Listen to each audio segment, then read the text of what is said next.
शिवारात्ने स्वाहा तदा नमोस्तुते स्वाहा ओम जयन्ती मंगला काली भद्रकाली कपालिनी दुर्गा चमाल शिवारात्ने स्वाहा तदा नमोस्तुते स्वाहा ओम जयन्ती मंगला काली भद्रकाली कपालिनी दुर्गा चमाल शिवारात्ने स्वाहा तदा नमोस्तुते स्वाहा ओम जयन्ती मंगला काली भद्रकाली कपालिनी दुर्गा चमाल शिवारात्ने स्वाहा तदा नमोस्तुते स्वाहा ओम जयन्ती मंगला काली भद्रकाली कपालिनी दुर्गा चमाल शिवारात्ने स्वाहा तदा नमोस्तुते स्वाहा ओम जयन्ती मंगला काली भद्रकाली कपालिनी दुर्गा चमाल शिवारात्रे स्वाहा तदा नमोस्तुते स्वाहा ओम जयन्ती मंगला काली भद्रकाली कपालिनी दुर्गा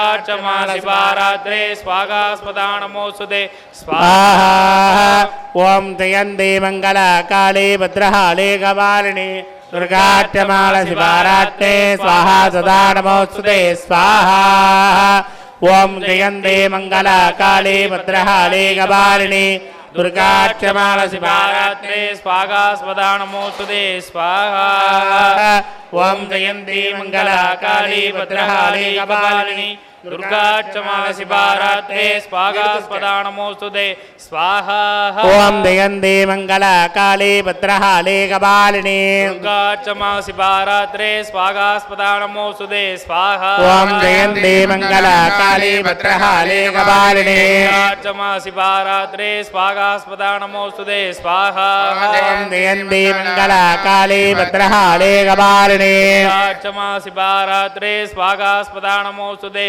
स्वाहा भद्रकालीत्वं जगन्माता भद्रकालीत्वं जगत्पिता भद्रकाली नमो नमः भद्रकाल्यै नमो नमः स्वाहा भद्रकालीत्वं जगन्माता भद्रकालीत्वं जगत्पिता भद्रकालीक्कुं जगदासे भद्रकाल्यै नमो नमः स्वाहा ओम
சக்தி ஆதிபராசக்தி நம்மையெல்லாம் காத்து ரட்சித்து அல்வாளிக்கின்ற அன்னை பத்ராந்திருக்கோயில் ஆலயத்தில்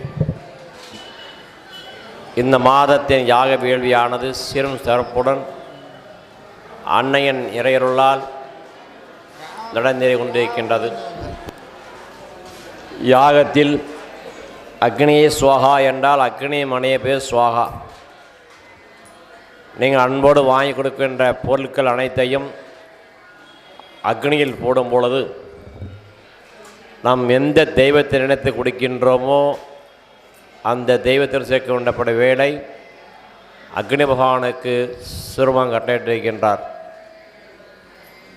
அதேபோல் நம்முடைய துன்பங்கள் எல்லாம் நீங்க வேண்டும், இன்பம் பெற வேண்டும் என்று வேண்டிக் கொண்டு ஏவல் பில்லி சூனியம் சொல்லக்கூடிய தீய சக்திகளிலிருந்து நம்மளை காப்பாற்ற வேண்டும் என்ற எண்ணத்தில் மனதில் எழுந்தருளி மகா பிருத்திகரா யாக வேள்வியானது செய்கின்ற இடத்தில் மயானம் இருக்க வேண்டும் என்று சான்றுகள் கூறுகின்றது. இந்த இடத்தில் முன்னொரு காலங்களில் போர்க்களங்களாக இருந்திருப்பதாக சுடர்கள் கூறுகிறது. எண் கோணத்தில் வடிவமைக்கப்பட்டுள்ள சிறு சக்கரம் சொல்லக்கூடிய மூன்றாவது இடத்தில் அமர்ந்திருக்கின்ற எண் கோணத்தில் அம்பிகை எழுந்தருளச் செய்து அக்னி சுரூபமாக நம்முடைய துன்பங்களையெல்லாம் நீக்கி கொண்டிருக்கும் தாய்தான் அன்னை பத்ராந்திருக்கோயில் ஆலயம். இந்த மண்டபத்தில் அமர்வதற்கே ஒரு புண்ணியம் செய்திருக்க வேண்டும். இந்த மண்டபத்தில் அமர்வதற்கு அன்னை நினைத்தால் மட்டும்தான் இந்த அம்மண்டபத்தில் அமர முடியும். அதேபோல் இந்த ஆலயத்துக்கு வர வேண்டும் என்று நினைத்தால் வர முடியாது. நம் மனதை ஒருநிலைப்படுத்தி அன்னையை வேண்டிக் கொண்டிருந்தால் கண்டிப்பாக அன்னை நம் ஆலயத்துக்கு வர வைத்து உங்களுடைய துன்பங்களை எல்லாம் அகற்றி படிக்கிற குழந்தைகளுக்கு கல்வி ஞானம் வித்யாபாரி சொல்லக்கூடிய கல்வி ஞானத்தை அளித்து படித்த குழந்தைகளுக்கு நன்றாக உத்தியோகம் கிடைக்கப்பட்டு உத்தியோகம் கிடைத்த ஆண் பெண் செல்வங்களுக்கு நன்றாக மன வாழ்க்கை அமைந்து மன வாழ்க்கை அமைந்த தம்பதிகளுக்கு நன்றாக குழந்தை செல்வங்கள் பெறப்பெற்று நம் ஆலயத்தில் நடக்கின்ற ஒவ்வொரு நிகழ்வுகளும் அன்னையின் அருள்வாக்குப்படி தான் நடந்து கொண்டிருக்கின்றது. நம் ஆலயத்தில் திண்டுக்கல் மாநகரிலே நம் ஆலயத்தில் மட்டும்தான் 2 பிரம்ம உற்சவ விழா நடைபெறும். ஒரு மாதம் சித்திரை மாத திருவிழா, இரண்டாவதாக புரட்டாசி மாதம் தசரா என சொல்லக்கூடிய நவராத்திரி விழா சிறப்புமாக நடந்து கொண்டிருக்கின்றது. நவராத்திரி விழாவெல்லாம் நம் அன்னைக்கும் நமக்கும் நிறைய தொடர்பு உண்டு. நவராத்திரி விழா ஆரம்பிக்கப்பட்டது நம் அன்னையினிடத்தில் ஜாதி மதம் பேதம் எதுவும் கிடையாது. நம் அன்னை எல்லோரையும் ஒரு தாய் மக்களாக பார்த்து கொண்டிருக்கும் அன்னை பத்ராந்திருக்கோயில் ஆலயம்.